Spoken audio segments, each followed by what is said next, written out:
안녕하세요, 유주민입니다. 얼마 전에 공인행정사 첫 해 시험이 끝났죠. 처음 시행되는 시험이라서 문제가 어떻게 출제가 될까, 난이도는 또 어느 정도로 출제가 될까 하고 다들 걱정하셨는데, 그래도 처음 시험이니까 전반적으로 쉽게 출제가 될 거다라는 게 시험 전에 수험가의 예측이었습니다. 그 예측대로 전 과목이 무난하게 출제는 되었는데, 민법 총칙 같은 경우에 긴 지문이 등장을 해서 문제를 좀 읽는데 어려움이 있으셨거나, 아니면 또 민법 총칙의 경우에는 이 교과서의 순서대로 문제가 출제가 되지 않아서 좀 혼동이 있으셨을 수도 있겠다라는 생각이 듭니다. 2014년에도 2013년도 시험보다 크게 난이도가 올라가지는 않을 거라는 게 현재의 수험가의 예측입니다. 그러니까 이번 시간을 저와 함께 2013년도 기출문제를 풀어보시면서 시험 준비 워밍업을 하시고 재정돈을 하신다고 그렇게 생각을 하시면 되겠습니다. 우선 본격적인 문제풀이에 들어가기에 앞서서 민법 총칙 문제들이 어디서 어떻게 나왔는지를 한번 정리하고 넘어가도록 하겠습니다. 민법 총칙의 경우 정답에 시비가 붙을 수 있는 학설 같은 경우에는 등장하지 않는 게 요새의 추세인데, 결국 판례와 조문이 시험 문제로 등장할 수밖에 없다는 얘기가 됩니다. 조문보다는 또 판례가 비중이 더 높을 수밖에 없는 게 역시 이러한 시비의 문제 때문이고, 판례가 대세라는 게 민법 총칙의 수험 경향입니다. 이번 공인행정사 시험에서도 이런 민법 총칙의 특징이 여실하게 반영이 되었는데, 보시면 총 20문항 중에서 판례와 조문의 비율이 판례 같은 경우에 총 11문항, 조문이 7문항, 그리고 나머지 2문항 같은 경우가 판례와 조문을 약간 섞어서 이해를 해야 할 필요가 있는 그런 문제가 등장을 했습니다. 제가 여기서 판례가 11문항이다, 조문이 7문항이다 이렇게 말씀을 드리는 건 정답이 판례가 된 경우, 그리고 조문이 정답이 된 경우, 그걸 말씀을 드리는 겁니다. 그리고 보시면 그럼 문제가 어느 파트에서 출제가 되었느냐, 민법의 기초이론에서 1문항, 그리고 자연인에서 3문항, 법인에서 3문항, 권리의 객체에서 1문항, 그리고 역시 범위가 가장 넓은 부분이죠. 권리 변동과 법률행위에서 9문항이 출제가 됐습니다. 그리고 나머지는 기간과 소멸시효에서 3문항이 출제가 됐네요. 이 각 파트별에서 또 소주제가 있죠. 그 소주제는 어느 부분에서 출제가 되었는지는 문제를 푸시면서 저와 함께 좀 짚고 넘어가는 식으로 수업을 진행하도록 하겠습니다. 그럼 1번 문제부터 보실게요. 1번 문제 보시면 X부동산을 소유한 갑은 재산관리인을 선임하지 않고 장기간 해외 출장을 떠났다. 이거 지금 어디 문제죠? 이거 부재와 실종 중에서도 부재자 재산관리인에 대한 문제가 나오고 있습니다. 다음 설명 중 옳은 것은? 정답부터 확인을 할게요. 정답 5번. 갑이 사망한 경우 재산관리인이 그 사실을 확인하였더라도 법원에 의하여 재산관리인 선임 결정이 취소되지 않는 한 재산관리인은 계속하여 X부동산을 관리할 수 있다. 이렇게 정답을 확인하시고 부재자 재산관리인에 대해서 한번 전체적으로 정리를 하면서 이 답을 체크를 하도록 하겠습니다. 부재자의 재산관리인이 등장을 했다 문제. 그럼 어떻게 먼저 정리를 하셔야 되죠? 나눠보셔야겠죠? 어떻게 나누나? 부재자가 선임을 했냐? 아니면 부재자가 선임을 하지 않은 경우이냐? 이렇게 두 경우를 먼저 나누시는 겁니다. 그럼 부재자가 선임한 경우는 어떻게 되죠? 스스로 선임을 한 거죠. 본인 스스로. 임의 대리인 파트로 넘어가는 겁니다. 우리 뒤에서 대리를 또 배우시잖아요. 그 임의 대리인 파트가 적용이 되는 겁니다. 그럼 부재자가 선임하지 않은 경우, 보통 부재자의 재산관리인이라고 하면 어느 부분이 출제가 되겠어요? 부재자가 선임한 경우는 거의 출제가 되지 않죠. 부재자가 선임하지 않은 경우가 출제가 됩니다. 보시면 법정대리인, 부재자가 선임하지 않은 경우는 법정대리인이 됩니다. 법정대리인이 되면 법원이 개입을 했겠죠. 법원이 개입을 합니다. 그럼 이 법원이 개입을 했을 때 법원이 스스로 알아서 부재자가 저기 있네? 그러니까 내가 부재자 재산관리인을 선임을 해줘야겠다. 이렇게 스스로 알아서 나서겠습니까? 법원이 어떻게 알겠습니까? 이해관계인이나 부재자와 이해관계가 있는 사람이나 검사가 법원에 재산관리에 필요한 처분을 청구하게 됩니다. 이 재산관리에 필요한 처분의 한 예가 바로 부재자 재산관리인의 선임이 되겠죠. 이렇게 부재자 재산관리인을 선임해줘 라고 청구를 하게 되면 법원이 재산관리인을 선임을 하게 됩니다. 재산관리인을 선임을 하면 이에 따라서 재산관리인이 업무를 수행하게 되겠죠. 이 재산관리인이 업무를 수행을 하는데 재산관리인이 할 수 있는 행위는 기본적으로 어떤 게 있느냐? 법정대리인이라고 했죠. 임의대리인이면 만약에 본인이 처분 권한까지 줬으면 임의대리인은 처분 권한까지 할 수 있는 겁니다. 근데 이 법정대리인, 부재자 재산관리인 같은 경우에는 기본적으로 보존행위, 이용행위, 계량행위는 자기가 알아서 할 수가 있습니다. 재산관리인 스스로. 그런데 처분행위까지는 할 수가 없습니다. 원칙적으로. 그럼 이 처분행위를 하려면 어떤 게 필요하느냐? 바로 이 처분행위에는 가정법원의 허가가 필요합니다.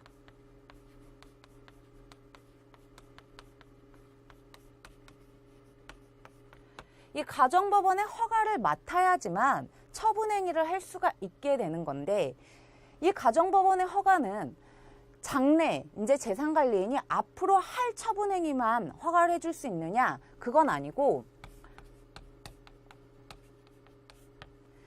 과거에 이미 재산관리인이 처분행위를 해놓고 이제 와서 허가를 해줘라고 해도 그 행위에 대해서 허가를 해줄 수가 있습니다. 그럼 이렇게 과거의 행위를 허가를 해주면 이 효과는 어떻게 되죠? 무권대리 행위의 추인,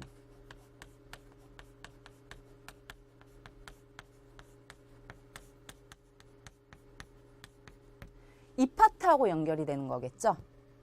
이렇게 과거의 행위까지도 허가를 해줄 수가 있고 이렇게 재산관리인이 업무를 수행을 하다가 영원히 재산관리인으로 남을까요? 그건 아니겠죠. 분명히 재산관리인의 선임이 취소되는 사유가 있을 겁니다.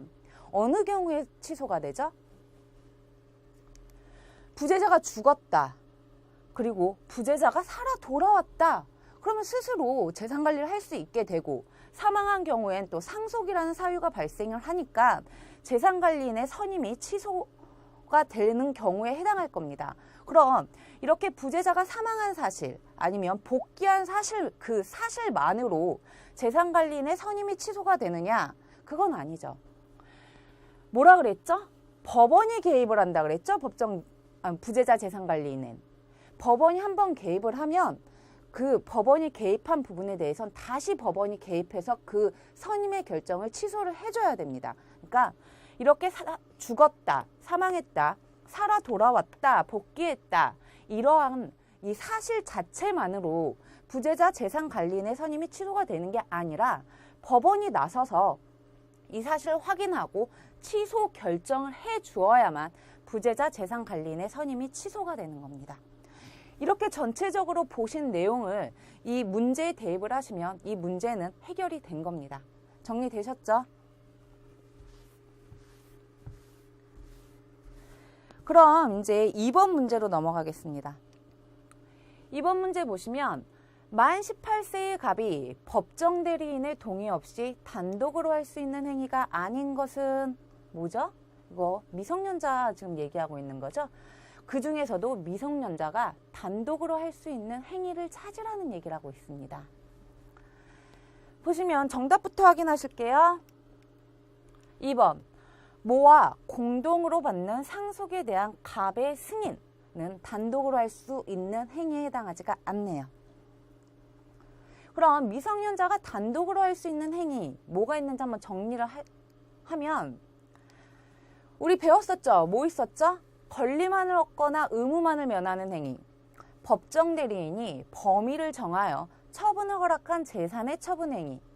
법정 대리인에 의하여 영업이 허락된 미성년자의 그 영업에 관한 행위. 그리고 대리행위, 유언행위, 회사의 무한 책임 사원이 된 미성년자가 그 사원 자격에 기해한 행위.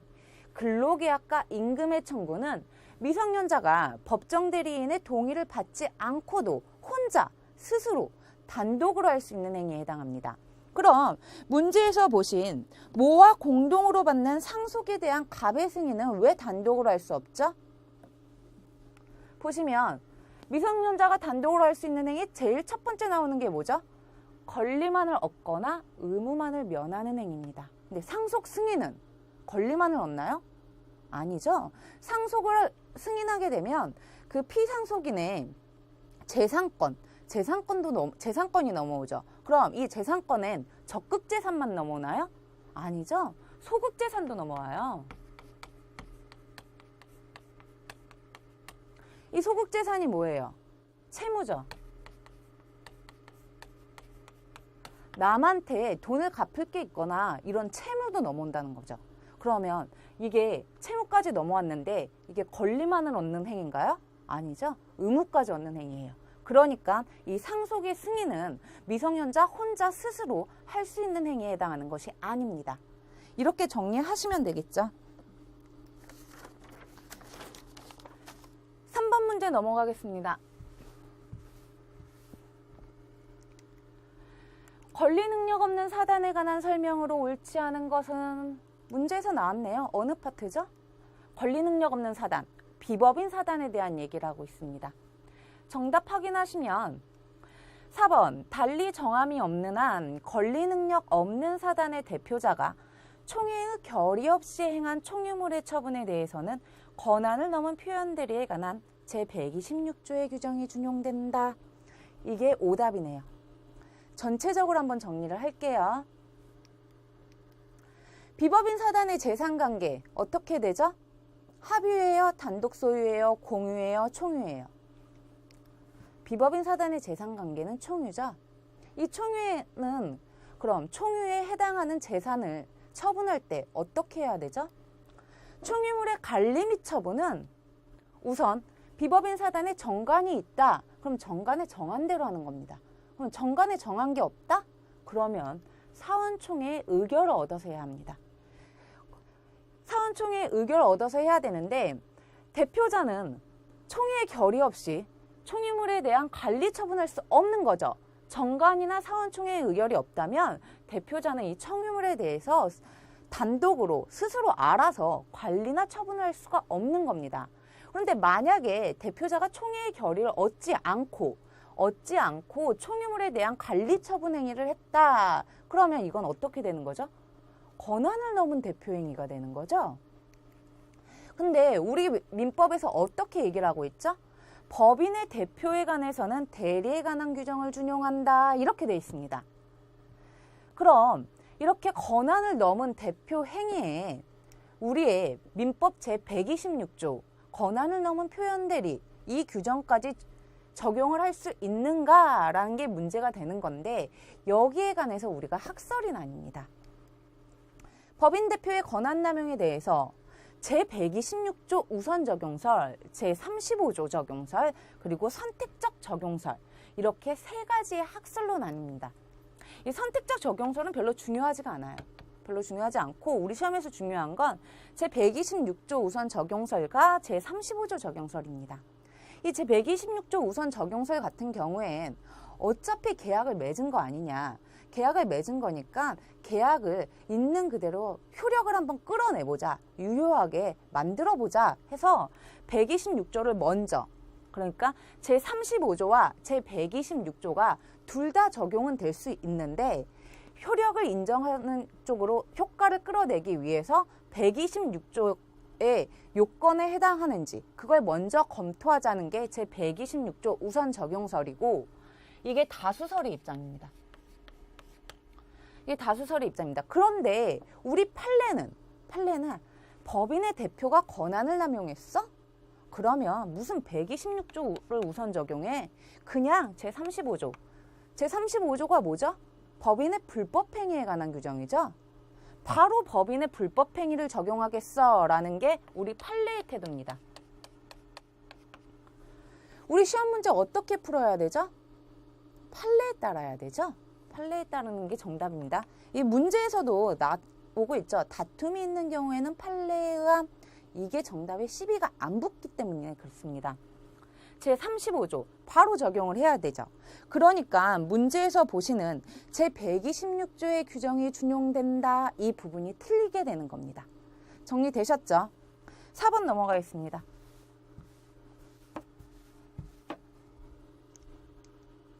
법인의 이사에 관한 설명으로 옳은 것은 법인의 기관 중에서도 이사의 권한을 묻고 있는 문제입니다. 정답 확인부터 하실게요. 이사는 정관 또는 총회의 결의로 금지하지 아니한 사항에 한하여 타인으로 하여금 특정한 행위를 대리하게 할 수 있다라고 나와 있습니다.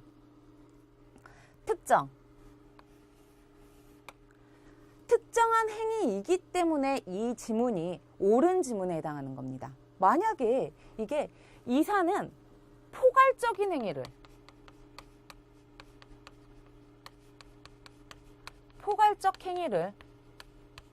대리하게 할 수 있다 이렇게 나오면 이건 틀린 지문이 되는 겁니다. 이사는 특정한 행위만 타인으로 하여금 대리하게 할 수 있는 겁니다. 아셨죠? 그럼 다른 지문도 한번 보실까요? 1번 지문 한번 보실게요.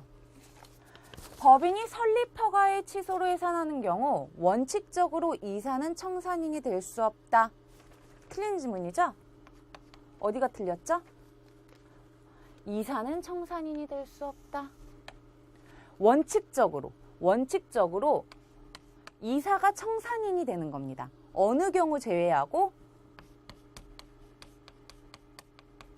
파산의 경우를 제외하고는 원칙적으로 이사가 청산인이 되는 거다. 이렇게 정리를 하십니다. 2번 보실게요. 이사가 여러 명인 경우 법인의 사무에 관하여 공동으로 법인을 대표하는 것이 원칙이다. 어디 틀렸죠? 공동 틀렸죠. 법인의 이사는 대표를 어떻게 한다? 이사가 아무리 여러 명이더라도 대외적으로 이사는 각자 대표한다. 이게 원칙이죠. 이렇게 정리하시고 이 4번 문제는 넘어가도록 하겠습니다. 제가 좀 악필이죠. 이전에도 느끼셨겠지만 제가 조금 악필입니다. 최대한 또박또박 써드리려고 노력하겠습니다. 5번 문제 넘어가실게요. 갑이 탄 비행기가 2006년 6월 7일 추락하여 2010년 4월 12일 법원에 갑의 실종 선고가 청구되었고 2011년 2월 13일 실종 선고가 내려졌다. 계속 나오죠? 실종 선고에 관한 문제입니다. 다음 설명 중 옳은 것은 정답 확인부터 할게요. 2번 갑에게 선순위의 상속인이 있는 경우 특별한 사정이 없는 한 후순위의 상속인은 갑의 실종 선고를 청구할 수 없다라고 나와 있습니다. 맞는 질문이죠? 이 실종 선고를 청구할 수 있는 이해관계인에 누가 들어가죠? 실종 선고로 인해서 일정한 권리를 얻거나 아니면 일정한 의무를 면하는 신분상 또는 재산상 이해관계를 가진 자가 이해관계인에 해당하죠. 이 실종 선고의 청구를 할 수 있는 이해관계는 이렇게 실종 선고로 인하여 권리를 얻거나 의무를 면하는 자인데 이렇게 선순위의 상속인이 있어요. 1순위의 상속인이 있고 2순위의 상속인이 있는데 2순위가 후순위죠. 1순위가 선순위고 2순위의 상속인이 있는데 1순위의 상속인이 있다면 지금 갑이 사망을 했을 때 1순위가 있는데 2순위한테 어떤 경제상, 신분상 이해관계가 생기나요? 1순위에서 끊겨버리죠? 그러니까 이 순위는 아무 상관이 없는 거예요. 그러니까 실종 선고 청구할 수 있는 이해관계인에 해당할 수가 없는 거죠. 지문 좀 보실까요? 보시면 갑의 실종 선고가 청구되었고 라고 나와있죠. 보시면 이 실종 선고 청구할 수 있는 자가 지금 누구라고 말씀드렸죠? 이해관계인이라고 말씀드렸죠. 신분상, 경제상 이해관계가 있는 자, 이해관계인이라고 말씀드렸습니다. 그럼 이해관계인만 청구를 할 수가 있나요? 검사도 청구할 수 있죠. 이렇게 이해관계인이나 검사가 실종 선고를 청구해달라고 요청을 했을 때 법원이 실종 선고를 판단할 수가 있는 거지, 법원이 알아서 스스로 직권으로 그렇게 실종 선고를 내릴 수 있는 건 아닙니다. 청구가 분명히 있어야 한다.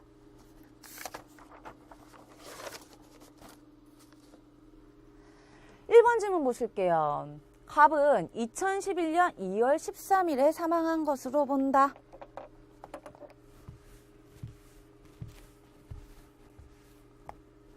문제 지문을 한번 표로 정리를 한번 해볼까요? 그래프로. 2006년 6월 7일에 항공기가 추락을 했네요. 항공기 추락하고 2010년 4월 12일에 실종 선고 청구가 있었습니다. 이때 누가 청구한다 그랬죠? 다시 한번 말씀드리지만 신분상 또는 경제상 이해관계가 있는 자, 후순위 상속인 안 된다. 그리고 또는 검사, 법원이 직권으로 판단하는 거 아니라고 말씀드렸습니다. 그리고 나서 2011년 2월 13일 날 실종 선고가 내려졌습니다. 그럼 이 실종 선고의 효력은 언제 발생하는 거죠? 실종 선고의 효력은 이 선고가 있는 날 발생하는 거죠? 이렇게 생각하시면 안 되죠. 이 실종 선고의 효력은 실종 기간이 만료한 시점으로 선고효가 발생됩니다. 그럼 우리 실종 기간 만료 시점이 어떻게 되죠?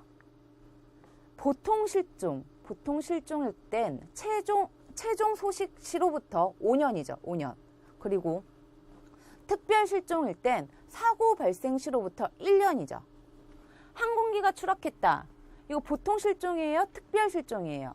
이거 보통 실종이 아니라 특별 실종에 해당하는 겁니다. 그쵸? 특별 실종에 해당하는 거니까 항공기 추락 시점으로부터 1년이겠죠. 1년에 만료가 되는 거고, 이 실종 선고의 효력이 이 만료 시점으로 소급해서 선고효가 발생하게 됩니다. 그럼 2007년 6월 7일에 실종 선고의 효력이 발생하게 되네요. 그럼 이때 2007년 6월 7일에 사망이 간주가 되는 겁니다. 이렇게 사망이 간주가 되면 사망 간주의 효과는 어디까지이다? 사법관계에서만 미친다. 그것도 어디 사법관계? 종래의 주소를 중심으로 한 사법관계에서만 사망으로 봐주는 겁니다. 공법관계에서는 영향이 미치지 않죠. 제가 이전에 기본 강의 때 말씀드린 적이 있는데, 공법관계에서 안 미치니까 이렇게 실종 선고를 내려놓고 이렇게 투표하세요 이런 투표용지, 선거용지 이런 게 좀 날라오는 경우가 있습니다. 공법관계에서는 미치지 않는다. 이렇게 실종 선고가 내려져 있는 상태로 생활을 하고 있었는데, 실종 선고 이후에 갑이 살아 돌아왔습니다. 생환을 했습니다. 그럼 생환한 사실만으로 살아 돌아왔으니까 죽은 게 아니잖아요? 이 사망 간주의 효과 없어져야겠네요. 아까 제가 1번 문제 부재자의 재산관리인에서 뭐라고 말씀드렸죠? 법원이 한번 개입을 하면 법원이 끝을 내야 된다 그랬습니다. 법원이 실종 선고 내렸죠. 거기다가 사망 간주까지 됐습니다. 생환한 이런 사실만으로는 실종 선고가 취소가 되는 게 아닙니다. 본인이나 이해관계인 또는 검사의 청구로 실종 선고의 취소 판결이 있어야지만 이 실종 선고의 효과인 사망 간주의 효력이 없어지는 겁니다. 이렇게 2013년 6월 27일에 실종 선고 취소가 있다고 칩시다. 그럼 이 효과는 또 어떻게 되죠? 소급해야죠. 사망 간주가 애초에 없었던 거죠. 이렇게 소급표가 있게 됩니다. 그럼 이런 소급표가 있으면 이 사망을 했다는 걸 믿고 거래한 자들은 어떡하죠? 보호를 해줘야겠죠. 그런데 어떤 선의에 어디서 어느 기간 동안 선의로 실종 선고를 믿고 행위를 하는 자를 보호를 할까요? 선고효가 이때 발생했으니까 여기서부터 믿은 사람을 보호를 해야 될까요? 그건 아니고 선의자 보호를 해도 이 선고가 있었던 때부터 취소가 있었던 때 이 사이에 갑이 사망했다라고 믿고 어떠한 법률 행위를 한 선의자만 보호를 하게 됩니다. 선의자를 보호를 하게 되면 이 선의자는 이때 믿고 한 행위에 대해서 받은 이익이 현존하는 한도에서만 반환할 의무가 생깁니다. 그러니까 5번 지문은 틀린 게 되는 거죠. 그럼 악의인 경우는 어떻게 반환을 해야 되죠? 받은 이익이 있어? 그거 당연히 토해내야 되죠. 얘가 살아있다는 걸 알고도 행위를 했는데 네가 받은 이익이 있으면 당연히 토해내야 되는 거겠죠. 근데 받은 이익만 토해? 넌 좀 괘씸해. 그러니까 뭐 한다? 악의자는 받은 이익에 이자까지 붙입니다. 이자 붙이고 손해가 발생했어? 너의 행위로 지금 갑에게 손해가 발생했어? 그러면 그 손해까지 배상을 해야 됩니다. 이게 악의자가 토해내야 할 이익에 해당하는 겁니다. 6번으로 넘어가시겠습니다. 대리에 관한 설명으로 옳지 않은 것은 문제에 나와 있죠? 대리 일반에 관한 문제네요. 정답 확인하겠습니다. 3번. 대리권의 범위가 불분명한 대리인은 소멸시효의 중단과 같은 보존행위는 할 수 있지만 금전을 이자부로 대여하는 이용행위는 할 수 없다라고 나와 있습니다.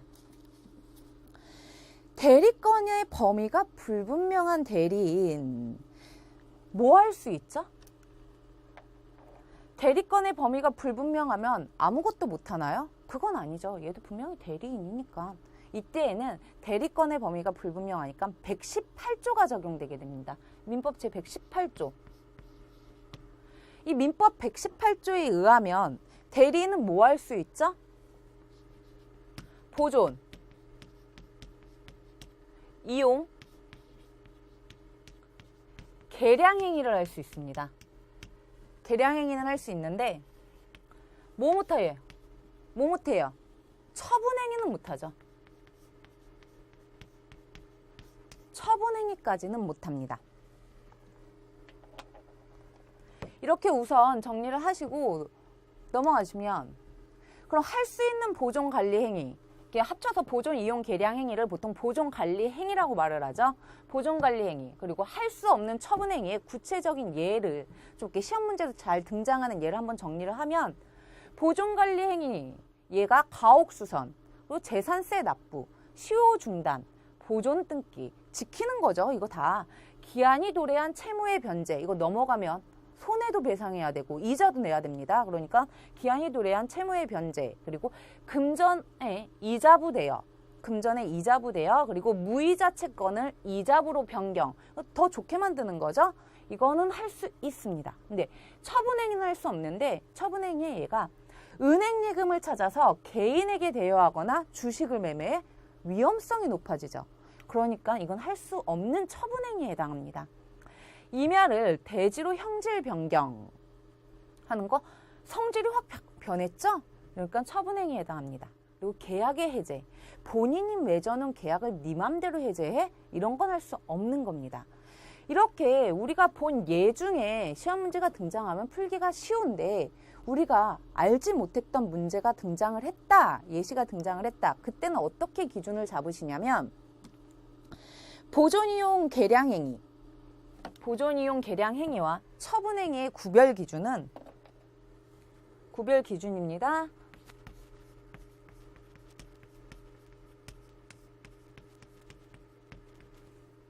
구별 기준은 목적물이 있죠. 우리가 대리행위를 하는데 목적물이 있을 겁니다. 그 목적물이 권리일 수도 있고 물건일 수도 있는데 이 권리나 물건의 성질이 변해?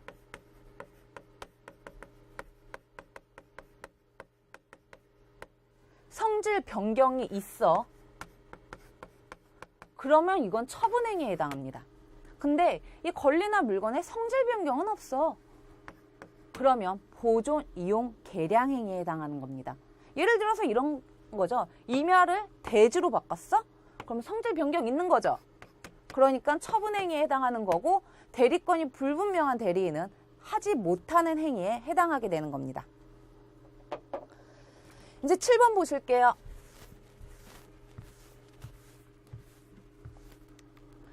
민법 제35조에 관한 설명으로 옳지 않은 것은 제35조 법인의 불법행위 능력. 이 파트 아주 중요하죠. 법인의 불법행위 능력은 거의 매년 출제된다고 보셔도 무방할 정도로 아주 중요한 파트입니다. 정답 확인하실게요. 대표기관의 행위가 외형상 법인의 직무에 관한 행위로 인정될 수 있더라도 그것이 개인의 사리를 도모하기 위한 것이라면 직무에 관한 행위에 해당하지 않는다라고 되어 있습니다.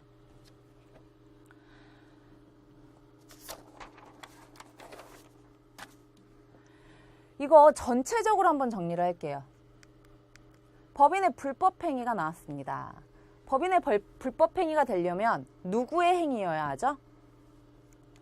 대표기관의 행위여야 합니다. 대표기관. 그럼 이러한 대표기관에 누가 있을까요? 이사, 임시이사, 특별대리인, 청산인. 이들이 대표기관에 해당하게 되고 이들이 어떠한 불법행위를 저질렀다. 그러면 법인의 불법행위가 될 수 있는 겁니다. 이 대표기관의 행위이기만 하면 되는 건가요? 아니죠. 어떠한 행위여야 하냐? 직무에 관련된 행위여야 합니다. 직무에 관련되면서도 불법행위에 해당해야겠죠. 이 직무에 관련된 행위는 그럼 어떻게 판단을 하느냐? 외형상, 객관적으로 판단을 합니다. 실질적으로 법인의 직무와 관련이 없이 대표기관 개인의 사리를 도모했다거나 아니면 제3자의 이익을 위한 것이더라도 우리가 밖에서 이렇게 객관적으로 봤을 때 외형상으로 봤을 때 직무와 관련돼 보인다면 그건 이 법인의 불법행위에서 말하는 직무에 관련된 행위에 해당하게 됩니다. 이러한 요건을 갖추면 책임은 누가 진다? 책임은 법인이 진다. 법인의 불법행위죠. 법인 자신이 책임을 집니다. 그럼 실질적으로 불법행위를 저지른 자는 누구예요? 법인이에요? 법인이 실체가 있어요? 없죠? 실질적으로 행위를 한 자는 이 대표기관들이죠. 그럼 얘네는 책임을 면하느냐? 아니죠, 그것도. 실제 행위를 한 자와 불법행위를 저지른 이사, 즉 대표기관들하고 법인이 부진정 연대로 해서 책임을 지게 됩니다. 이렇게 정리하시면 7번 문제 해결되신 겁니다.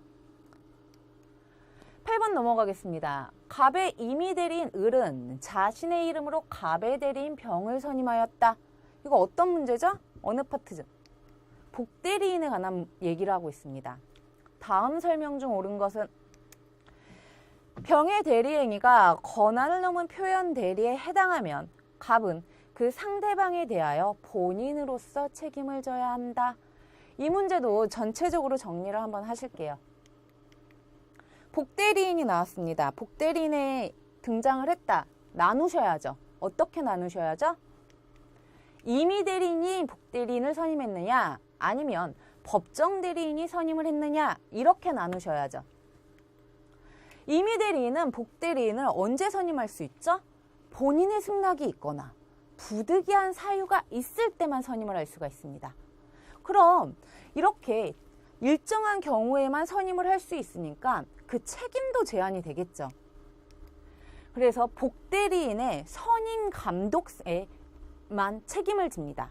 그 중에서도 본인이 얘를 복대리인으로 지명을 해라고 지시를 했기 때문에 그에 따라서 임의대리인이 그자를 복대리인으로 선임을 했다면 그때에는 책임이 더 줄어듭니다. 그때에는 그 부적임, 불성실을 알고도 본인에 대한 통지나 그 해임을 해태한 때에만 임의대리인이 책임을 지게 됩니다. 그럼 법정대리인이 선임할 수 있는 경우는 언제일까요? 법정대리인은 원칙적으로 복대리인을 선임할 수가 있습니다. 제한이 없어요. 그럼 책임도 확실히 임의대리인보다 크겠죠. 임의대리인보다 크니까 법정대리인은 복대리인의 행위에 대해서 모든 책임을 지는 게 원칙입니다. 그런데 법정대리인이 부득이하게 선임하였을 때에는 책임 좀 줄여줘야겠죠? 선임 감독상의 책임만 지게 됩니다. 여기서 법정대리인에서 왜 본인의 지명에 의한 경우가 안 나와요? 법정대리인은 본인이 지명한 게 아니에요. 미성년자나 아니면 행위무능력자, 그러니까 지금은 제한능력자라고 표현이 바뀌었죠. 제한능력자 아니면 부재자 재산관리인, 여기서 등장을 하는데 어떻게 본인이 지명을 해주겠습니까? 이 경우가 안 나오고, 그러니까 본인의 승낙도 안 나오고 부득이하게 선임하였을 때에는 선임 감독상 책임만 진다. 이렇게 임의대리인이나 법정대리인이 복대리인을 선임했다. 그럼 이 복대리인은 어떤 권한을 갖게 되죠? 복대리인은 본인의 대리인으로서 대리인하고 원래의 대리인, 원대리인하고 동일한 권리 의무를 갖게 됩니다. 그러니까 표현 대리에 관한 규정 뿐만 아니라 대리인에 관한 이 일반적인 규정들이 복대리인에게도 적용이 되고 표현 대리도 성립할 수가 있습니다. 이렇게 정리하시면 8번 문제도 해결이 되시는 겁니다. 9번 넘어가실게요. 물건에 관한 설명으로 옳지 않은 것은? 물건 일반에 관한 문제가 등장했습니다. 전체적으로 아셨어야 하는 문제죠. 5번. 물건의 사용대가로 받는 금전, 기타 물건은 천연과실이다. 틀렸죠? 물건의 사용대가로 받는 금전, 기타의 물건은 뭐죠?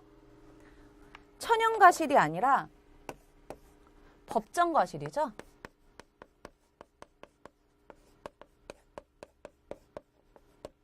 얘가 뭐예요? 부동산 쓰는 대가로 우리가 뭐 지불하죠? 임대료 지불하죠. 그게 법정과실에 해당하는 겁니다. 그럼 여기서 말하는 천연과실은 뭐죠? 물건의 용법에 의하여 산출하는 산출물을 천연과실이라고 하는데 그 예가 뭐가 있겠습니까? 소에서 짜는 우유 그런 게 천연과실의 예가 되는 겁니다. 다른 지문도 좀 보실게요. 최소한의 기둥과 지붕 및 주벽이 있는 건물은 토지와는 별개의 독립한 물건으로 인정될 수 있다. 건물이 완전히 완공이 된 상태가 아니더라도 우리 판례는 기둥 세워져 있고 지붕 세워져 있고 이렇게 주벽만 있다면 건물로 인정을 하고 있습니다. 2번, 임목에 관한 법률에 따라 등기된 임목에는 저당권이 설정될 수 있다. 맞는 질문이죠. 그런데 임목에 관한 법률에 따라 등기된 임목에는 저당권만 설정될 수 있나요? 저당권의 전제가 되는 소유권도 설정될 수 있겠죠. 그리고 또 하나 구분해야 될 게 뭐죠? 임목은 이 법률로도 공시할 수 있지만 명인 방법으로도 공시할 수 있죠.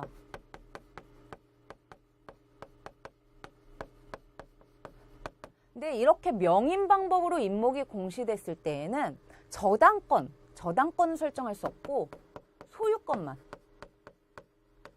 소유권만 공시할 수 있습니다. 이렇게 구분해서 좀 알아두시고 3번 보실게요. 종물은 주무르 처분에 따른다는 민법의 규정은 임의규정이다. 맞죠? 임의규정. 임의규정이니까 어떻게 할 수 있다? 당사자의 뜻대로 종물과 주물 따로 분류해서 처분할 수도 있다라고 이 정도로 정리하시면 되겠습니다. 4번은 그냥 조문 그대로의 문구니까 그냥 넘어가겠습니다. 10번 하나 더 보시고 잠깐 쉬실게요. 10번입니다. 신의성실의 원칙에 관한 설명으로 옳은 것은? 신의성실의 원칙. 이 문제는 99% 판례가 출제된다고 보셔야 돼요.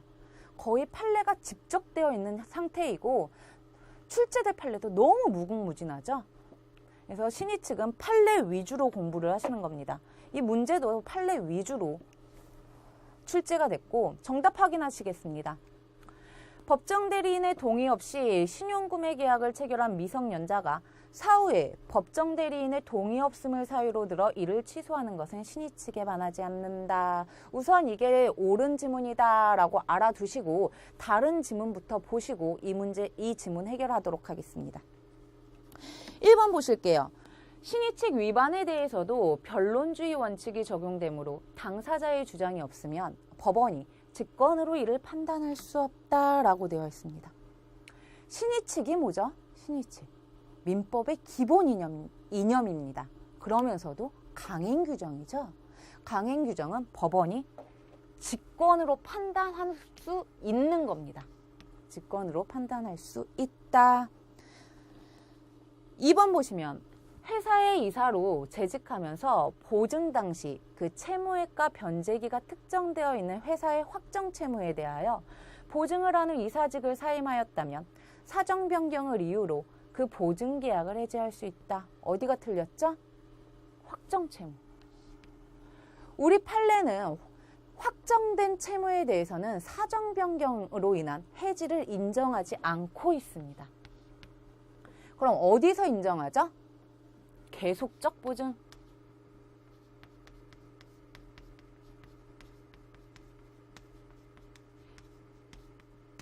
이런 계속적 보증과 같은 계속적 채무인 경우에만 사정 변경으로 인한 해지를 인정하는 것이 우리 판례의 태도입니다. 4번 보실게요. 국가는 국민을 보호할 의무가 있기 때문에 소멸시효가 완성되었더라도 국가가 이를 주장하는 것은 신의 측에 반한다. 국가라고 해서 뭔가 또 특별한 의무가 지어지나요? 사법상에서? 그건 아니죠. 신의 측은 법의 이념이고 또 소멸시효 제도는 구체적인 법률 규정입니다. 이런 것을 아무런 근거 없이 신의 측만으로 예외 대상을 삼을 수는 없는 겁니다. 그래서 그대로 사법상에서는 국가도 동일하게 소멸시효 제도가 적용되는 거고 신의 측도 적용이 되는 겁니다. 따라서 특별히 권리가 의무가 더 세지는 건 아니죠. 그러니까 이거 틀린 질문입니다. 5번 사정 변경이 해제권을 취득하는 당사자의 책임 있는 사유로 생긴 경우에도 그 당사자는 사정 변경을 이유로 계약을 해제할 수 있다. 사정 변경의 요건이 어떻게 되죠? 기억나세요? 사정 변경으로 계약을 해제를 하려면 계약 성립 당시에 당사자가 예견할 수 없었던 현저한 사정 변경이 발생해야 하고 그러한 사정 변경이 당사자의 책임 없는 사유로 생겨야 사정 변경으로 인한 해제를 주장할 수 있는 겁니다. 이렇게 10번까지 정리하시고 잠깐 쉬셨다가 11번부터 다시 진행을 하도록 하겠습니다.